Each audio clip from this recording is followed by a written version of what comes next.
Halo, selamat datang di video aku hari ini. Kali ini aku akan ngebahas seputaran tentang pengendalian resiko.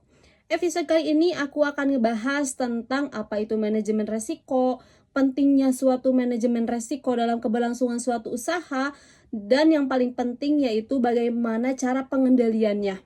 So, langsung saja kita masuk ke pembahasan pertama, yaitu definisi dari manajemen resiko. Resiko adalah sesuatu yang tidak pasti yang disebabkan oleh kurangnya suatu informasi. Sesuatu ketidakpastian dapat berakibat keuntungan atau bahkan suatu kerugian. Menurut Wiedemann, ketidakpastian yang mengakibatkan potensi keuntungan disebut dengan peluang, sedangkan yang dapat diakibatkan oleh suatu kerugian yaitu disebut dengan resiko. Nah, itu yang disebut dengan definisi dari manajemen resiko. Terus, mengapa manajemen resiko ini sangat penting dalam keberlangsungan suatu perusahaan? Tentu saja karena beberapa tahun terakhir ini manajemen resiko menjadi salah satu tren utama dalam sebuah bisnis. Contohnya, jika sebuah perusahaan tekstil mengalami kebakaran, kerugian tidak hanya berupa aset yang terbakar, namun juga menghentikan arus kas yang bisa merusak kredibilitas suatu perusahaan. Makanya penting bagi kita untuk mengantisipasi manajemen risiko apa yang akan terjadi di suatu momen atau bahkan keadaan yang tidak terduga. Makanya dari itu kita harus mengantisipasi manajemen risiko ini.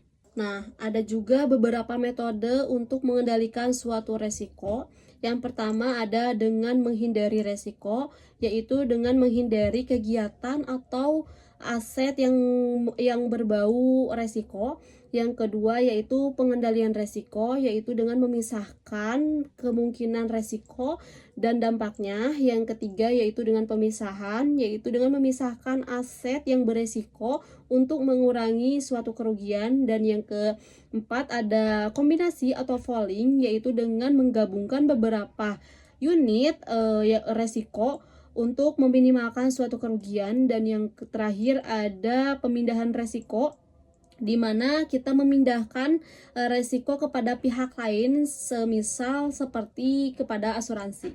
Ada juga beberapa teori yang menjelaskan penyebab munculnya suatu resiko, yaitu seperti munculnya teori domino dan teori rantai resiko. Menurut teori domino, resiko menunjukkan tentang bagaimana kecelakaan bisa terjadi dan memicu kecelakaan lainnya. Sedangkan menurut teori rantai resiko, resiko adalah menjelaskan tentang interaksi antara berbagai komponen yang bisa meningkatkan suatu resiko. Untuk segmen terakhir ini, aku akan membahas tentang fokus kita terhadap pengendalian suatu resiko. Nah, ini bisa dilakukan dengan cara mengurangi kemungkinan dan dampak dari resiko. Pengendalian ini bisa dilakukan sebelum, selama, atau setelah terjadinya suatu resiko.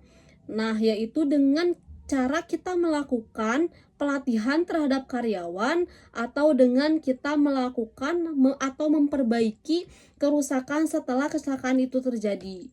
Nah, mungkin video ini diakhiri dengan segmen terakhir tadi. Terima kasih telah menonton video aku hari ini. Jangan lupa untuk like, subscribe, dan komen video aku hari ini. Terima kasih, sampai jumpa di episode berikutnya.